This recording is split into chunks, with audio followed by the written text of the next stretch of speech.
We are being followed, my queen.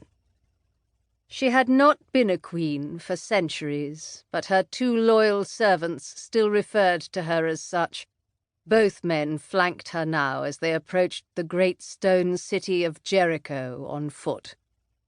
They were the only members of her royal guard who had refused to take part in an insurrection against her. Now, thousands of years after freeing her from the tomb in which she'd been placed by her traitorous prime minister, these former warriors for a lost kingdom remained her constant companions and protectors. It was their companionship that mattered most.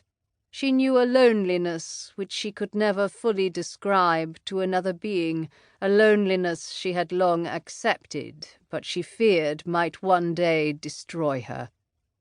There was very little else from which she needed to be protected. She was immortal, and so were they. "Continue to walk," she commanded quietly. "Do not pause." Her men obeyed. They were close enough to the city to smell the spices coming from the market just beyond the stone walls.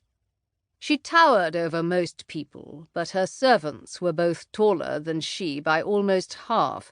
To her right walked Inamun, with his proud but bent nose, broken in an ancient battle between tribes who had long since died out. Aktamu was on her left, his round, boyish face out of place atop his lean, muscular body.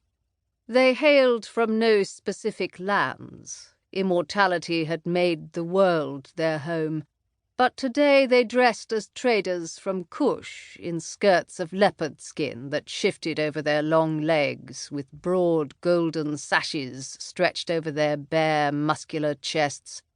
Her swaddling of blue robes allowed her slender arms to move free. The walking stick she used was a show for mortals. She did not tire or require rest as they did.